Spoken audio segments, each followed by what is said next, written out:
Assalamualaikum warahmatullahi wabarakatuh. Perkenalkan, kami dari kelompok 8 yang beranggotakan saya Zikri Alanur dengan NIM A1D1250668 dan ada rekan saya Rihadatul Aisy dengan NIM A1D12508. rekan saya. Dan saya Angelika Labora Boru Panjaitan dengan NIM A1D1254048. Jadi di sini kami akan membahas mengenai dimensi epistemologi pendidikan Islam. Dimensi epistemologi menyoal sumber, cara, dan kriteria kebenaran pengetahuan. Dalam pandangan Islam, pengetahuan lahir dari dialog yang selaras antara wahyu, akal, dan pengalaman atau indera dan realitas. Wahyu memancang horizon nilai dan kebenaran. Akal mengolah, menimbang, dan menyusun pengalaman tarjibi, menguji klaim pada kenyataan. Qalb atau hati nurani berperan sebagai penjaga etika, mengikat proses mencari dan menggunakan ilmu pada amanah dan keadilan. Dengan kerangka ini yang disebut ilmu bukan sekadar kumpulan fakta, melainkan kebenaran yang bertanggung jawab secara metodologis dan bermartabat secara moral. Adapun itu dijelaskan dalam Quran surah Al-Hujurat ayat 6 yang berbunyi, A'udzu billahi minasyaitonir rajim. Bismillahirrahmanirrahim. Ya ayyuhalladzina amanu in ja'akum fasiqun binaba'in fatabayyanu an tusibu qauman bijahalatin fatusbihu ala ma fa'altum nadimin. Shadaqallahul azim. Yang artinya, hai orang-orang yang beriman, jika datang kepadamu orang fasih membawa suatu berita, maka periksalah dengan teliti agar kamu tidak menimpakan suatu musibah kepada suatu kaum tanpa mengetahui keadaannya yang menyebabkan kamu menyesal atas perbuatanmu itu. Quran surah Al-Hujurat ayat 6.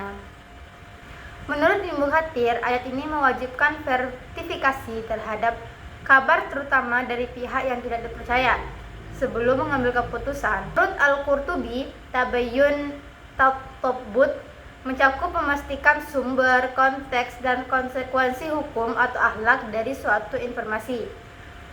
Sedangkan menurut Muhammad Quraisy Shihab, tafsir Al-Misbah, prinsip verifikasi ini relevan langsung dengan literasi informasi modern, menilai kredibilitas, melacak jejak data, dan menahan diri dari penyebaran kabar yang belum teruji. Prinsip tabayyun Quran surah Al-Hujurat ayat 6 dijadikan ritual kelas. Tiap klaim dalam tugas harus menyertakan 1. Sumber atau penulis tahun atau tautan akses, 2. Satu alasan memilih sumber itu, dan 3. Pernyataan apa yang belum pasti. Guru menilai dengan checklist sederhana, sumber jelas, alasan logis, ada batas pengetahuan. Kebiasaan ini melatih kehati-hatian sebelum menyebar informasi. Pembedaan muhkam mutasyabbih Quran surah Al-Imran ayat 7 diturunkan menjadi alur dalam bertahap. Kunci konsep muhkam dipastikan dulu melalui contoh konkret dan ansor taks. Sesuai itu barulah variasi atau ekstensi mutasyabbih dieksplorasi. Anak belajar menginduk pada yang pasti sebelum menakwil yang samar. A'udzu billahi minasyaitonir rajim. Bismillahirrahmanirrahim. Alladzina yastami'unal qawla fayattabi'una ahsanu.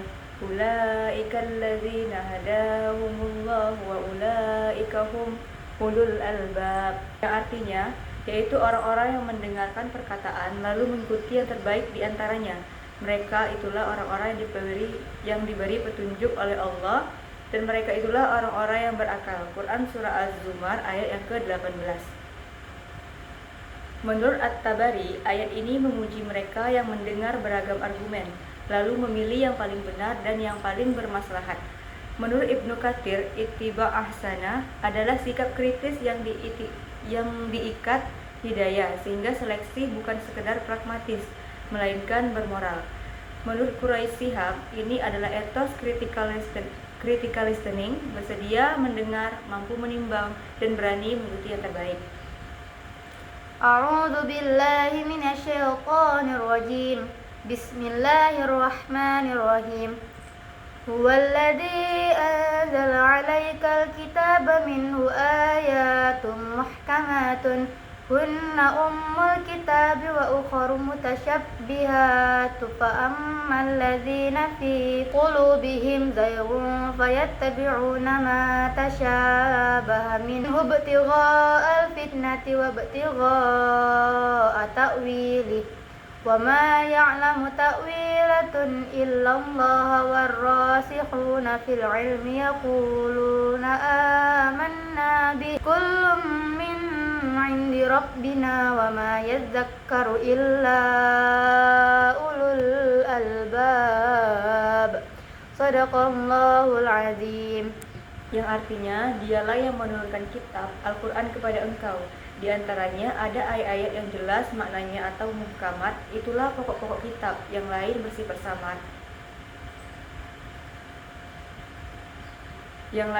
samar atau mutasyabihat. Adapun orang-orang yang di dalam hatinya condong kepada kesesatan, mengikuti yang samar untuk menimbulkan fitnah dan mencari-cari takwil.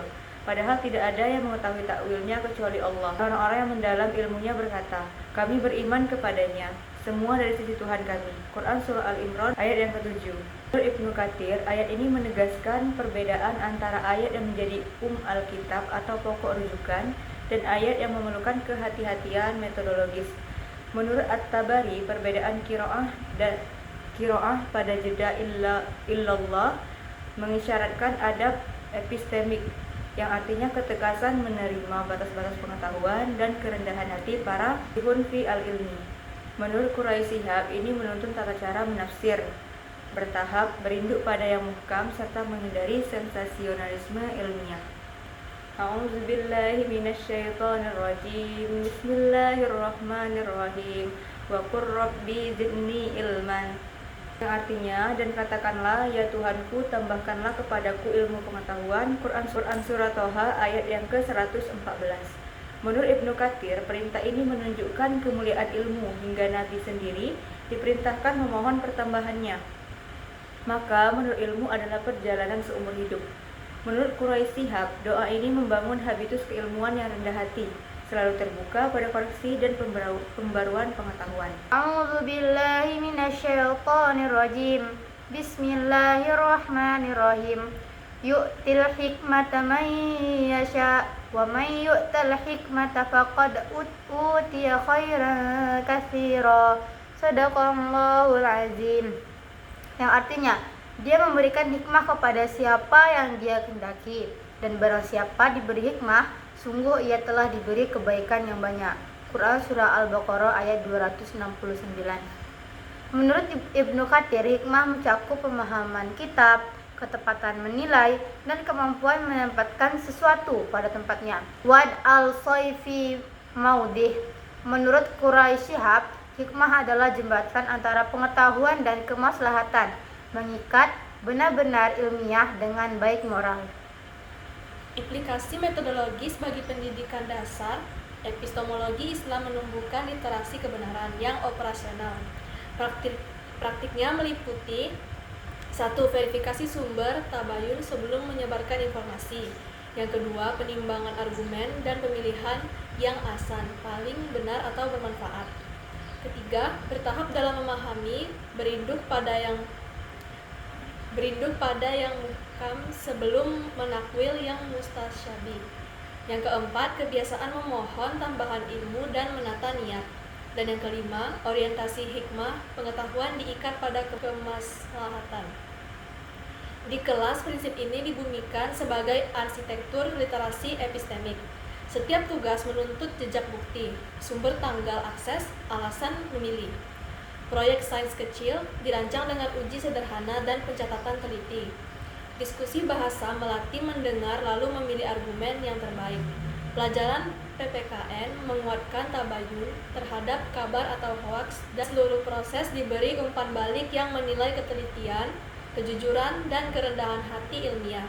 Dengan cara ini, integritas akademik menjadi kebiasaan sekaligus vaksin dini terhadap pola pikir koruptif.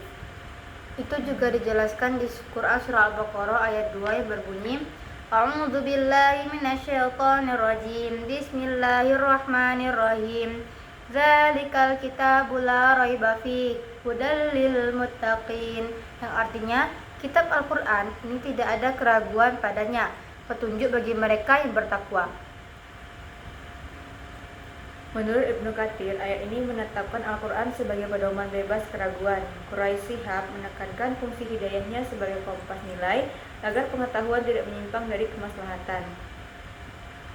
Afala ta'qilun, yang artinya, maka apakah kamu tidak memikirkannya? Seruan ini berulang dalam Al-Quran yang meneguhkan peran akal dalam menimbang dan menyusun pengetahuan. Thalabul ilmi fardhatun 'alal kulli muslim. Menuntut ilmu itu wajib bagi setiap muslim. Hadis riwayat Ibnu Majah menegaskan etos lifelong learning yang diintegrasikan dalam budaya sekolah. Sejarah peradaban Islam menunjukkan integrasi ilmu agama dan ilmu alam. Al-Farabi, Ibnu Sina, dan Al-Biruni memadukan kedalaman teologis dengan riset rasional empiris. Bagi guru SD harus paham dengan sesungguhnya bahwa pelajaran IPA, matematika, dan IPS bukan ilmu duniawi yang netral nilai, melainkan wahana menumbuhkan ketelitian, kejujuran, dan rasa takzim terhadap keterampilan ciptaan. Kalau kita membahas bab bagian 2.2 secara menyeluruh, saya merasa epistemologi dalam pendidikan Islam itu bukan sekedar membahas bagaimana cara memperoleh ilmu, tetapi lebih dalam lagi membahas bagaimana manusia mengetahui dengan bertanggung jawab. Dalam epistemologi barat modern, pertama sejak Descartes dan empiritisme, pengetahuan cenderung didefinisikan sebagai sesuatu yang dapat dibuktikan melalui rasio atau pengalaman indrawi. Tetapi dalam Islam, epistemologi itu berdimensi teologis, moral, bahkan eskatologis. Artinya, mengetahui bukan hanya aktivitas intelektual, tetapi juga aktivitas spiritual dan moral. Saya ingin mulai dari Quran surah Al-Alaq ayat 1-5. Ayat ini itu bukan hanya ayat pertama yang turun, tetapi fondasi epistemologi Islam. A'udzu billahi minasyaitonir rajim. Bismillahirrahmanirrahim. Iqra bismi rabbikal ladzi khalaq. Bacalah dengan menyebut nama Tuhanmu yang menciptakan. Khalaqal insana min 'alaq. Dia menciptakan manusia dari segumpal darah. Iqra wa rabbukal akram. Tuhanmu lah yang maha mulia. Alladzi 'allama bil qalam, yang mengajar atau manusia dengan pena. 'Allamal insana ma lam ya'lam. Dia mengajarkan manusia apa yang tidak diketahuinya. Di sini saya melihat 3 hal besar, yaitu yang pertama ada perintah epistemik atau iqra, yang kedua ada orientasi teologis bismi rabbik, ketiga ada dimensi ontologis alladzi khalaq.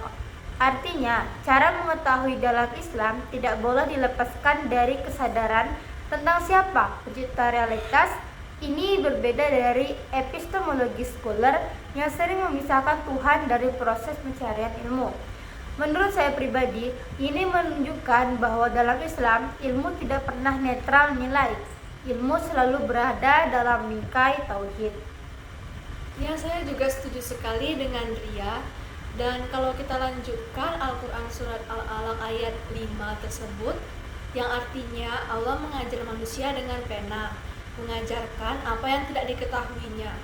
Menurut tafsir klasik seperti Ibnu Katsir, pena di sini adalah simbol peradaban. Pena adalah alat dokumentasi, transmisi ilmu, dan kesinambungan pengetahuan lintas generasi. Kalau kita refleksikan secara fisiologis, ini berarti Islam mengakui pentingnya sistem pengetahuan yang terdokumentasi. Jadi, epistemologi Islam bukan hanya lisan, tetapi juga literasi. Dan menurut saya ini sangat penting dalam pendidikan dasar. Budaya mencatat, menulis laporan, membuat rangkuman, itu bukan sekedar tugas sekolah saja, itu bagian dari mandat wahyu. Saya pribadi merasa bahwa seringkali pendidikan kita hanya menekankan hafalan saja, padahal ayat ini menekankan proses belajar yang aktif dan terdokumentasi. Aku juga tertarik dengan pembahasan kalian. Kalau aku lihat dari sudut pandang pendidikan SD, epistemologi Islam sebenarnya bisa diterjemahkan menjadi praktik yang sangat konkret. Misalnya, anak belajar IPA dengan eksperimen, anak belajar bahasa dengan membaca dan menulis, anak belajar matematika dengan prosedur yang jujur dan sistematis. Semua itu sebenarnya bagian dari Iqra. Tetapi yang membedakan adalah orientasinya. Kalau hanya eksperimen tanpa nilai, maka itu hanya aktivitas kognitif. Tapi kalau eksperimen dilakukan dengan kesadaran bahwa alam adalah ayat Allah, maka itu menjadi ibadah. Menurut saya, di sini kekuatan epistemologi Islam yaitu ia menyatukan ilmu dan iman. Mari kita bahas wahyu juga sebagai sumber ilmu. Ini sering menjadi perdebatan besar dalam filsafat. Dalam epistemologi barat, terutama setelah pencerahan, wahyu itu tidak dianggap sebagai sumber pengetahuan yang valid secara ilmiah. Tetapi dalam Islam, wahyu adalah sumber paling otoritatif. Pertanyaannya, apakah ini membuat Islam anti kritik? Nah, kalau menurut saya tidak. Justru wahyu memberi kerangka nilai dan arah. Wahyu tidak menjelaskan semua detail teknis, tetapi memberi orientasi moral dan metafisik. Contohnya itu dalam Quran surah Al-Isra ayat 36 yang berbunyi, A'udzubillahi minasyaitonirrajim, Bismillahirrahmanirrahim. Wala taqfu ma laysa laka bihi ilmun, innas sam'a wal basara wal fuada kullu ulaika kana anhu mas'ula. Yang artinya, janganlah kamu mengikuti sesuatu yang kamu tidak mempunyai ilmu tentangnya. Ayat ini menurut saya sangat revolusioner. Ia menuntut verifikasi, ia menuntut tanggung jawab secara epistemik. Ini berarti Islam tidak membenarkan taklid buta dalam hal yang memerlukan pengetahuan. Saya juga ingin menambahkan, yaitu dalam tafsir disebutkan bahwa pendengaran, penglihatan, dan hati akan dimintai pertanggungjawaban. Artinya, apa yang kita dengar itu harus diverifikasi. Lalu apa yang kita lihat itu harus diteliti, dan apa yang kita yakini itu harus dipertanggungjawabkan. Menurut saya, ini adalah dasar etika akademik dalam Islam. Kalau kita hubungkan dengan dunia pendidikan, maka mencontek itu adalah pelanggaran epistemologis. Dan plagiarisme itu adalah dosa. Dan yang terakhir, memasukkan data itu adalah khianat. Karena semua itu bertentangan dengan prinsip tanggung jawab dalam mengetahui. Saya setuju, korupsi sering berawal dari manipulasi data, kebohongan laporan, penyalahgunaan informasi. Kalau sejak SD anak dilatih untuk jujur dalam mencatat, tidak memasukkan angka, mengakui kesalahan eksperimen, maka sebenarnya kita sedang membangun fondasi moral melalui epistemologi. Sekarang tentang akal. Islam sangat menekankan penggunaan akal. Banyak ayat yang berbunyi, afala ta'qilun, afala tatafakkarun. Artinya, Islam itu mendorong berpikir kritis. Namun ada perbedaan penting. Dalam rasionalisme barat, akal sering dianggap otonom sepenuhnya. Dalam Islam, akal itu penting tetapi tidak absolut. Menurut saya, ini keseimbangan yang luar biasa karena akal memang bisa salah. Sejarah menunjukkan banyak teori ilmiah yang kemudian direvisi. Kalau akal dijadikan sumber absolut, maka manusia bisa jatuh pada kesombongan intelektual. Benar, dalam Islam, akal berfungsi untuk memahami wahyu dan alam, bukan untuk menyaingi wahyu. Menurut saya pribadi, ini bukanlah pembatasan. tetapi justru perlindungan, karena akal tanpa nilai bisa melahirkan teknologi tanpa moral. Kita lihat sejarah modern, contohnya yaitu bom atom, senjata kimia, dan manipulasi genetika tanpa etika. Itu semua adalah hasil akal yang tidak dibimbing nilai. Kalau dalam konteks SD, berarti kita harus melatih anak berpikir kritis tetapi tetap beradab. Misalnya, anak boleh bertanya kenapa harus jujur. Guru juga menjawab dengan dialog, bukan otoriter. Anak juga diajak berpikir konsekuensi moral. Ini menurut saya implementasi akal dalam meningkatkan nilai. Islam juga tidak boleh menolak empiritisme. Bahkan banyak ayat yang menyuruh manusia memperhatikan alam. Contohnya itu pada Quran surah Al-Baqarah ayat 164 itu menjelaskan berbagai fenomena alam sebagai tanda bagi orang yang berpikir. A'udzubillahi minasyaitonirrajim. Bismillahirrahmanirrahim. Inna fi khalqis samawati wal ardi wa ikhtilafil laili wan nahar wal fulkil lati tajri fil bahri ma yanfa'un nas wa ma anzalallahu minas samai min ma'in fa ahya bihil arda ba'da mautiha wa bassa fiha min kulli dabbah wa tasrifir ra'i was sahabil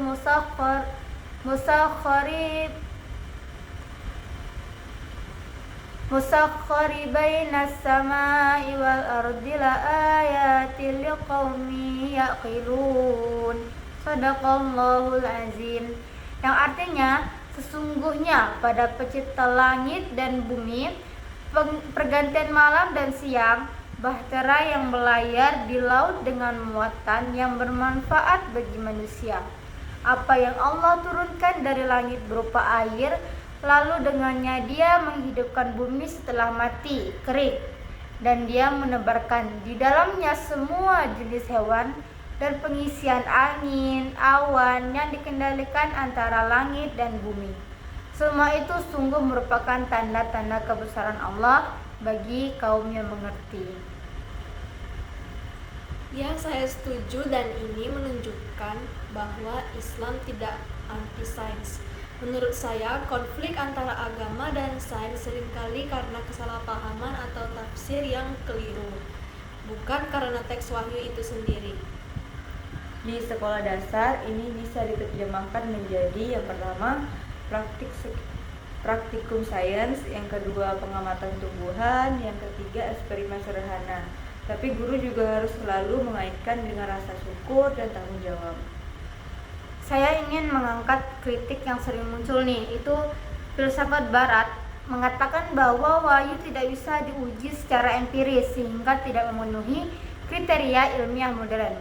Bagaimana kita menjawab ini? Jadi kalau menurut saya ya, jawabannya adalah bahwa Islam itu memiliki konsep realitas yang lebih luas. Realitas tidak hanya fisik, tetapi juga metafisik. Kalau kriteria ilmiah hanya bisa diukur, maka cinta, keadilan, dan makna hidup juga tidak bisa diukur secara matematis. Saya juga sepakat dengan hal tersebut. Selain itu, tidak semua pengetahuan harus empiris. Matematika sendiri banyak yang bersifat rasional abstrak. Jadi klaim bahwa hanya yang empiris, yang ilmiah itu sendiri problematis.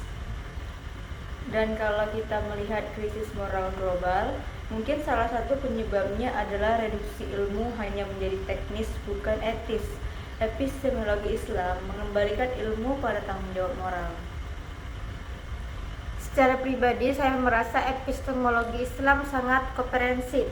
Dia tidak memusuhi akal, tidak memusuhi sains, tetapi juga tidak mengabaikan wahyu. Menurut saya ini adalah model integratif yang bisa menjadi solusi krisis pendidikan modern. Bagi saya yang paling menyentuh adalah konsep pertanggungjawaban dalam mengetahui.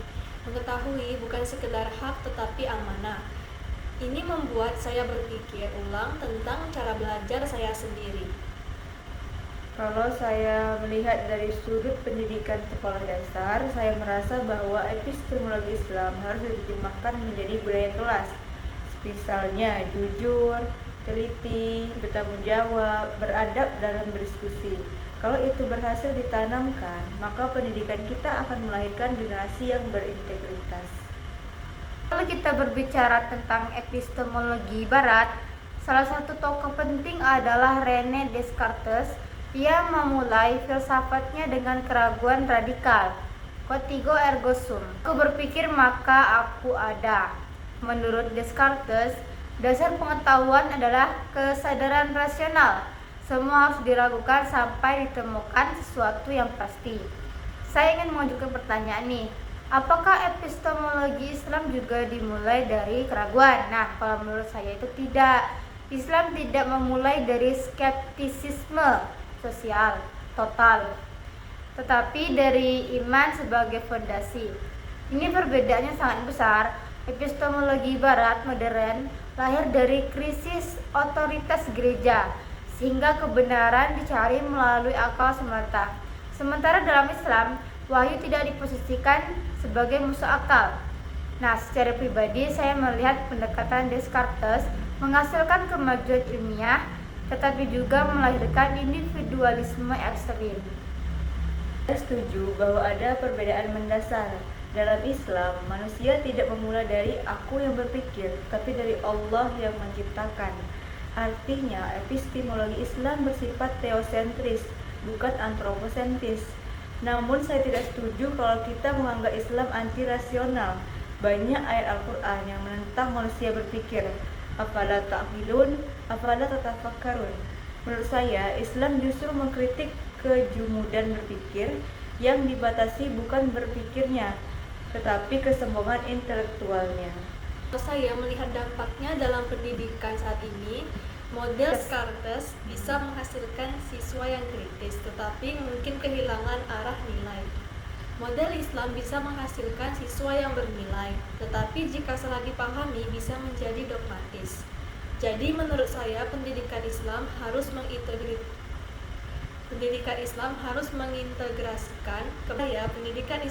mengintegrasikan keberanian berpikir ala rasionalisme, tetapi tetap dalam kerangka tauhid. Sekarang kita masuk ke empirisme. Tokoh seperti John Locke dan David Hume mengatakan bahwa semua pengetahuan berasal dari pengalaman indrawi. Manusia lahir seperti kertas kosong, tabula rasa. Kalau kita bandingkan dengan Islam, ada persamaan dan perbedaan. Persamaannya yaitu Islam juga mengakui pentingnya pengalaman dan observasi alam. Perbedaannya, Islam tidak menganggap manusia sepenuhnya kosong, ada fitrah. Nah, menurut saya, konsep fitrah ini sangat penting. Fitrah berarti manusia memiliki potensi bawaan untuk mengenal Tuhan dan kebenaran. Kali dalam hadis disebutkan bahwa setiap anak lahir dalam keadaan fitrah. Artinya, dalam epistemologi Islam, manusia tidak sepenuhnya kosong. Ada predisposisi spiritual. Empirisme murni cenderung menolak metafisika karena tidak dapat diindra. Tetapi Islam mengakui realitas metafisik. Kalau hanya bisa dilihat yang dianggap nyata, maka malaikat, ruh, dan nilai moral akan dianggap ilusi. Dalam konteks pendidikan dasar, ini berarti anak tidak boleh diperlakukan sebagai wadah kosong yang hanya diisi informasi. Guru juga harus menyadari bahwa anak punya potensi, kecenderungan moral, dan intuisi spiritual. Saya pribadi merasa bahwa konsep fitrah ini lebih manusiawi dibandingkan tabula rasa. Ada kritik bahwa epistemologi berbasis wahyu. Yang pertama yaitu tidak bisa diuji secara ilmiah, yang kedua bergantung pada interpretasi ulama, dan ketiga berpotensi membatasi kebebasan berpikir. Bagaimana kita menjawab ini? Kalau menurut saya pribadi itu bahwa kritik ini tidak sepenuhnya salah. Dalam sejarah memang ada masa di mana otoritas agama membatasi diskusi ilmiah. Nah, apakah itu kesalahan epistemologi Islam atau kesalahan praktik sosialnya? Kalau menurut saya, itu adalah kesalahan praktik, bukan kesalahan konsepnya. Epistemologi Islam membuka ruang ijtihad. Sejarah membuktikan adanya perbedaan mazhab dan perdebatan ilmiah. Kalau ada pembatasan, itu lebih karena politik dan kekuasaan. Wahyu tidak pernah melarang berpikir. Yang dilarang adalah spekulasi tanpa dasar. Saya ingin menambahkan dari sisi pendidikan, setiap sistem bisa disalahgunakan. Sekularisme bisa melahirkan nihilisme, relativisme bisa melahirkan krisis moral. Jadi problemnya bukan pada sumber ilmu, tetapi pada bagaimana manusia menggunakannya. Kalau kita refleksikan kondisi pendidikan sekarang itu banyak siswa pintar tetapi tidak jujur, banyak ilmuwan hebat tetapi tidak bermoral, banyak teknologi maju tetapi merusak lingkungan. Nah, menurut saya ini akibat pemisahan ilmu dan nilai. Epistemologi barat modern cenderung netral nilai, ilmu dianggap bebas dari moral. Islam tidak menerima konsep ilmu netral nilai. Ilmu selalu memiliki konsekuensi moral. Saya sangat setuju, dalam Islam setiap ilmu akan dimintai pertanggungjawaban. Ini memberikan tekanan etis pada proses belajar. Bayangkan kalau setiap siswa sadar bahwa ilmunya akan dipertanyakan di akhirat. Mungkin budaya mencontek akan berkurang drastis. Nah, dalam praktik di SD ini bisa diterapkan dengan yang pertama itu menanamkan integritas akademik sejak kecil. Yang kedua, mengajarkan bahwa mencontek bukan hanya melanggar aturan sekolah, tetapi melanggar amanah dari ilmu sendiri. Dan yang ketiga, membiasakan refleksi setelah belajar.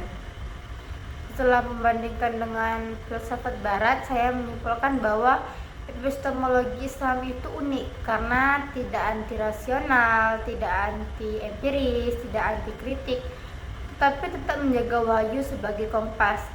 Saya pribadi melihat ini sebagai sistem yang paling seimbang. Bagi saya yang paling kuat adalah dimensi pertanggungjawaban. Mengetahui bukan sekedar hak, tetapi amanah.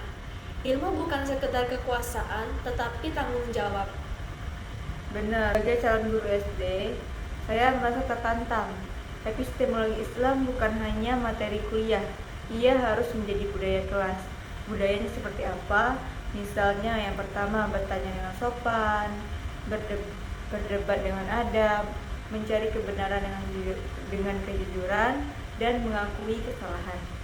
Lanjut, kita akan membuka tafsir yang secara rinci. Kita mulai dari surah Al-Alaq ayat 1-5. Iqra bismi rabbikal ladzi khalaqal insana min 'alaq. Iqra wa rabbukal akram alladzi 'allama bil qalam 'allamal insana ma lam ya'lam. Secara linguistik, kata Iqra berasal dari kata qara'a yang tidak hanya berarti membaca teks tertulis, tetapi juga membaca fenomena. Menurut tafsir klasik, perintah ini menunjukkan bahwa proses ilmu dimulai dari aktivitas aktif, bukan pasif. Yang menarik adalah kata bismi rabbik, dengan nama Tuhanmu. Artinya, aktivitas membaca tidak netral, ia terikat orientasi tauhid. Epistemologi Islam tidak mengenal ilmu tanpa arah. Saya ingin menggarisbawahi struktur ayat ini secara filosofis. Ada 3 lapis epistemologi dalam ayat ini. Yang pertama yaitu ontologi, Allah sebagai pencipta, yaitu alladzi khalaq. Antropologi, manusia sebagai makhluk belajar, khalaqal insana. Epistemologi, proses belajar, alladzi 'allama bil qalam. Artinya, sebelum berbicara dengan metode, Islam menegaskan hakikat realitas dan posisi manusia. Ini berbeda dengan filsafat modern yang sering langsung membahas metode tanpa membahas makna keberadaan. Menurut saya pribadi, inilah kebiasaan epistemologi Islam. Ia menyatukan realitas manusia dan pengetahuan. Kalau diterapkan di SD, berarti anak membaca buku, anak membaca alam, dan anak membaca peristiwa sosial. Bil qalam berarti anak menulis laporan, anak mencatat hasil eksperimen, dan anak belajar literasi. Artinya ayat ini menjadi dasar budaya literasi di sekolah Islam. Adapun Quran surat Al-Isra ayat 36 yang artinya, dan janganlah kamu mengikuti sesuatu yang kamu tidak mempunyai ilmu tentangnya. Sesungguhnya pendengaran, penglihatan, dan hati akan dimintai pertanggungjawaban. Secara tafsir, ayat ini melarang dugaan tanpa bukti, fitnah, dan spekulasi kosong. Dalam konteks epistemologi, ini adalah prinsip verifikasi. Islam tidak membenarkan klaim tanpa dasar. Saya melihat ayat ini sangat modern. Dalam mitologi ilmiah, ada prinsip observasi, verifikasi, falsifikasi. Ayat ini seakan menekankan etika epistemik. Yang menarik adalah disebutkan 3 instrumen: pendengaran, informasi lisan; penglihatan, observasi empiris; hati, kesadaran moral, dan refleksi. Artinya pengetahuan tidak hanya rasa rasional, tetapi juga etis. Dalam praktiknya di sekolah dasar juga, anak diajarkan tidak menyebarkan kabar tanpa cek fakta. Anak diajarkan bahwa melihat belum tentu memahami. Anak diajarkan bahwa hati nurani juga bagian dari penilaian. Ini sangat relevan di era media sosial seperti sekarang. Dalam Quran surat Al-Baqarah ayat 164, ayat ini menyebutkan tanda-tanda kekuasaan Allah dalam yang pertama penciptaan langit dan bumi, yang kedua pergantian siang dan malam, dan yang ketiga peredaran angin, dan yang terakhir turunnya hujan. Ini menunjukkan bahwa alam adalah ayat kauniyah, tanda-tanda alam. Epistemologi Islam mengakui observasi empiris. Saya ingin menekankan satu hal penting.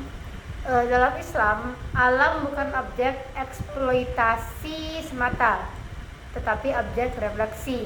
Sains modern kadang bersifat eksploitatif. Alam diperlakukan sebagai sumber daya tanpa batas. Epistemologi Islam mengikat sains dengan tanggung jawab ekologis. Dalam pendidikan di sekolah dasar, anak diajak untuk mengamati tumbuhan, anak belajar siklus air, anak diajak menanam pohon. Tetapi selalu dikaitkan dengan tanggung jawab menjaga lingkungan. Ada ayat tentang afala ta'qilun dan afala tatafakkarun. Ini ungkapan berulang dari dalam Quran, yaitu maknanya, tidakkah kalian menggunakan akal? Tidakkah kalian berpikir? Ini membuktikan bahwa Islam mendorong rasionalitas. Benar, ini penting untuk menjawab tuduhan bahwa agama anti kritis. Kalau Al-Quran sendiri menantang manusia berpikir, maka berpikir kritis adalah bagian dari iman. Menurut saya pribadi, pendidikan Islam yang melarang bertanya justru bertentangan dengan Al-Quran. Di sekolah dasar, guru juga harus memberi ruang diskusi kepada anak. Anak boleh bertanya, kenapa kita harus sholat, kenapa harus jujur, dan kenapa alam rusak. Jawaban harus dialogis, bukan otoriter. Setelah menganalisis ayat-ayat ini, saya menyimpulkan bahwa epistemologis Islam itu memiliki 4 ciri. Yang pertama, tauhid sebagai fondasi; kedua, verifikasi sebagai metode; ketiga, akal sebagai alat; dan keempat, moral sebagai pengikat.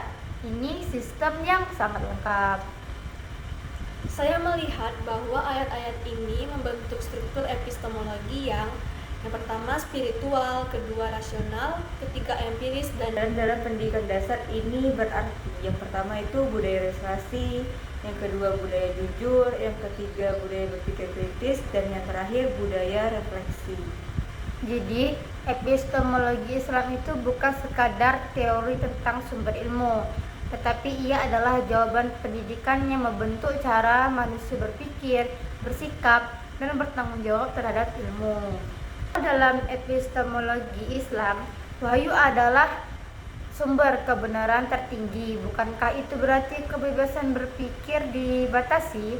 Karena kalau sudah ada kebenaran absolut, maka ruang eksplorasi rasional itu menjadi sempit. Bukankah ini berbeda dengan epistemologi modern yang membuka kemungkinan koreksi tanpa batas? Saya juga khawatir epistemologi berbasis wahyu itu bisa berujung pada dogmatisme.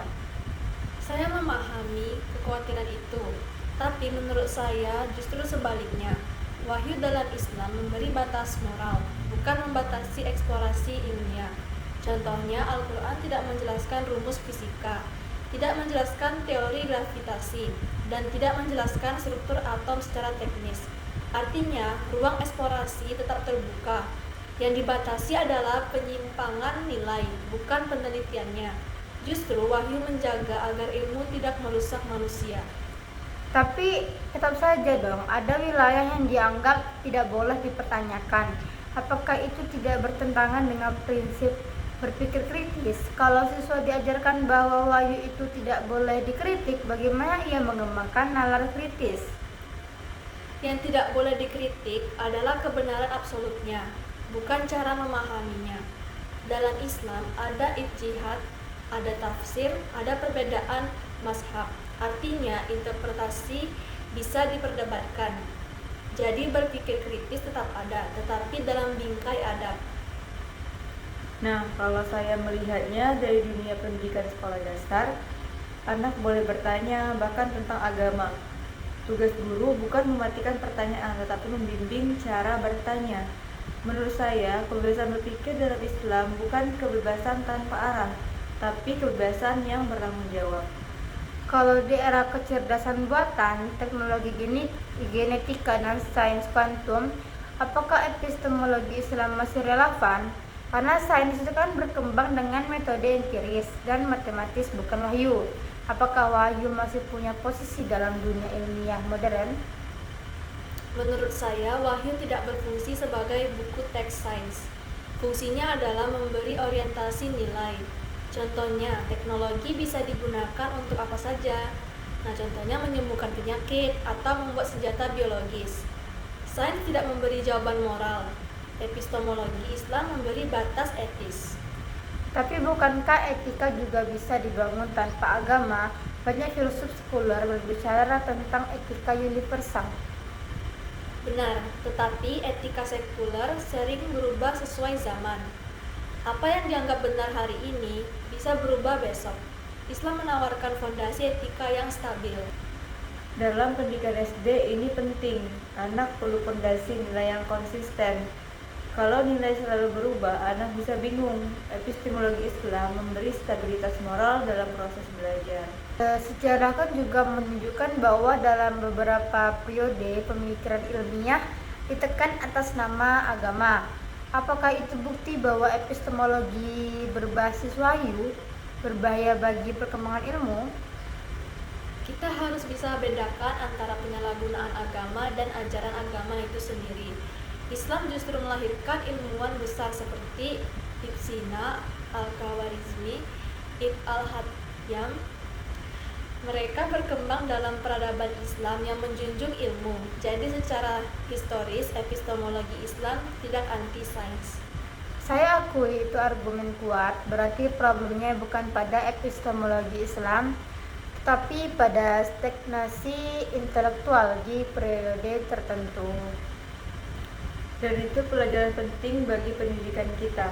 Kalau kita ingin menghidupkan epistemologi Islam, kita harus menghidupkan budaya riset, bukan hanya hafalan. Apakah semua ilmu itu harus dikaitkan dengan agama? Bukankah matematika tetap benar meskipun tanpa dimensi religius?